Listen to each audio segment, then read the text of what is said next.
बिस्मिल्लाहिर्रहमानिर्रहीम अल्लाहुम्मा सल्लि अला सय्यिदिना व मौलाना मुहम्मदिन व अला आलि सय्यिदिना व मौलाना मुहम्मदिन व बारिक वसल्लम। वीडियो ताख़ीर से अपलोड करने की माज़रत चाहता हूँ क्योंकि स्केड्यूल बिज़ी है। मज़ामीन जहन में होते हैं लेकिन वक्त का कोई ऐसा सिरा नहीं मिलता कि जिसमें ये काम मैं कर सकूँ। इस वक्त मैं आपकी खिदमत में हाज़िर हूँ एक बहुत अहम हिंसे को लेकर, जिस हिंसे को डिवाइन नंबर या गोल्डन मीन कहा जाता है। अनफॉर्चुनेटली हमारे यहाँ इसका तसव्वुर इतना आम नहीं है, लेकिन वेस्टर्न ममालिक के अंदर और ख़ास तौर पे जो डेवलप कंट्रीज़ हैं वहाँ पर न सिर्फ इसके बारे में मालूमात आम की जाती हैं बल्कि इसे प्रैक्टिस में भी लाया जाता है। तो गोल्डन नंबर के हवाले से सबसे पहले मैं चंद बातें आपको बता दूँ। डिवाइन नंबर क्यों कहते हैं इसको? डिवाइन नंबर इस वजह से कहते हैं क्योंकि ये जो हिंसा है 1.618, इसे अगर रेसिप्रोकेट कर दिया जाए यानी 1/1.618 कर दिया जाए तब इसकी शक्ल कुछ यूँ हो जाती है 0.618। गोया इसका जो 1 है मेंटीसा वो गायब हो जाता है, लेकिन बाकी ये नंबर अपनी जगह कायम रहता है। और यूँ इसे दोबारा रेसिप्रोकेट करने पर यानी 1/0.618 करने पर ये दोबारा हाजिर हो जाता है। गोया ये फ़ना नहीं हो सकता, लाफ़ानी नंबर। अच्छा, ये नंबर डिवाइन क्यों है? इसकी दूसरी वजह ये है कि बहुत सारे जो इवेंट्स हैं दुनिया के, जो बहुत सारी फॉर्मेशंस बनी हुई हैं कुदरती, तो वहाँ पर इस नंबर की झलक नज़र आती है और दुनिया में क्या कायनात में भी नज़र आती है। और इसके ऊपर पूरी एक डॉक्यूमेंट्री है जिसका लिंक मैंने अपनी वीडियो में दिया हुआ है, अगर कोई चाहे तो उसे देख ले। तो ये इस बात को साबित करता है कि कोई एक क्रिएटर है जिसने पूरी दुनिया को बनाया है। और इस नंबर को जिस साइंटिस्ट ने इजाद किया था उसका नाम था लियोनार्डो फिबोनाची। ये 13वीं और 14वीं सदी ईस्वी की बात है कि जिस दौरान लियोनार्डो ऑफ पीसा यानी इटली के शहर पीसा में पैदा होने वाला ये साइंटिस्ट, उसने एक अदद सीक्वेंस डेवलप की जिसको उसने अपने नाम से मौसूम किया, फिबोनाची सीक्वेंस। अच्छा, इसकी इब्तदा कैसे हुई? फिबोनाची सीक्वेंस में फिबोनाची ने बूलियन अलजेब्रा के 0 और 1 को ऑब्ज़र्व किया और उसके बाद इन दो 0 और 1 को आपस में ऐड कर दिया, तो यूँ एक और 1 वजूद में आया।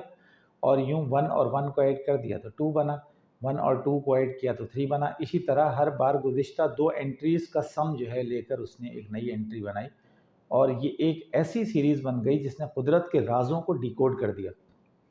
अब कुदरत के राज़ों को डिकोड कैसे किया है, इसके हवाले से मैं आपको मुख्तसरन बताऊंगा क्योंकि मुझे अंदाज़ा है कि अगर मैं इसकी डेप्थ में चला गया तो वीडियो बहुत लंबी हो जाएगी। हमें सीक्वेंसेस एंड सीरीज़ पढ़ाया गया है, लेकिन इस अंदाज से नहीं पढ़ाया गया कि हर सीक्वेंस या हर सीरीज़ के अंदर दायरे होते हैं, उनके अपने स्पाइरल्स होते हैं, यानी जो सीक्वेंस को प्लॉट करने पर नज़र आते हैं।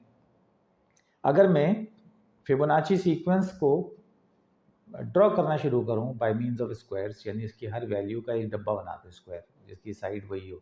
जैसे 0 अगर मैं प्लॉट करूँगा तो वो प्लॉट नहीं होगा, लेकिन अगर मैं 1 को प्लॉट करूँगा तो एक बॉक्स प्लॉट हो जाएगा, 2 को प्लॉट करूँगा तो 2 बॉक्स हो जाएंगे, 3 को प्लॉट करूँगा तो 1 को प्लॉट करेंगे 2 बार एक एक साइज़ का डब्बा बनेगा, फिर 2x2 का एक स्क्वायर बनेगा जो उनके ऊपर आ जाएगा या उनके नीचे आ जाएगा।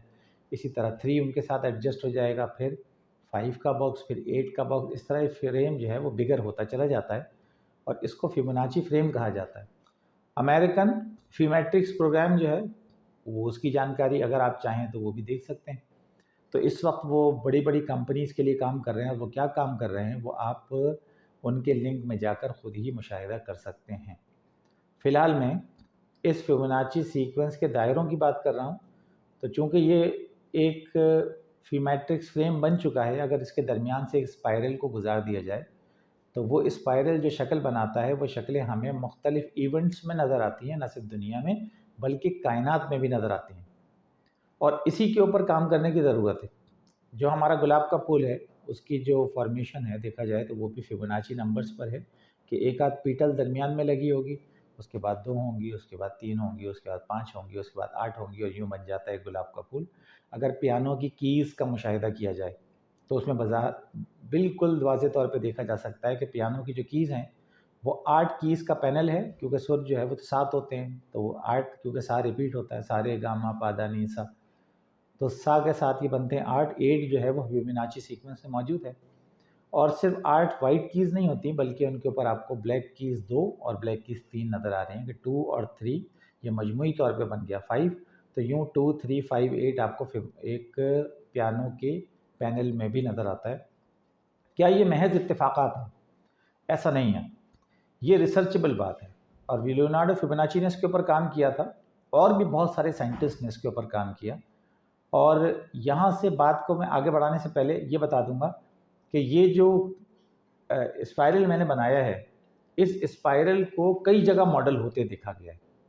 अब ये बात तो हो गई, अब इसका ताल्लुक, ये जो फिबोनाची सीक्वेंस है, इसका ताल्लुक 1.618 से क्या है? तो फिबोनाची सीक्वेंस अर्थमेटिक सीक्वेंस नहीं है, मैथ जानने वाले ये जानते होंगे, इनके दरमियान कॉमन डिफरेंस नहीं आता। ये एक ज्योमेट्रिक सीक्वेंस भी नहीं है, क्योंकि इनके दरमियान कॉमन रेशो नहीं आता। लेकिन अगर हम फिर भी फिबोनाची सीक्वेंस के नंबर के कॉमन रेशो लेना शुरू करें, तो आप बिल तरतीब देखें, 1/0 is infinity, 1/1 is 1, 2/1 is 2, 3/2 is 1.5, 5/3 is 1.666। now on reaching higher values of Fibonacci numbers, ये जो कॉमन रेशो है ये एक कांस्टेंट की शक्ल इख्तियार करने लगता है, और वो कांस्टेंट 1.618 है। अब ये 1.618 कहाँ वर्ल्ड के आर्किटेक्चर्स में मौजूद है, ये मैं आपको बताऊंगा अपने नेक्स्ट वीडियो में, और साथ ही साथ इसका इस्तेमाल मैं आप सबको सिखाऊंगा। बहुत शुक्रिया, मेरे साथ जुड़े रहिएगा। इंशाल्लाह मिलते हैं नेक्स्ट वीडियो में। Thank you.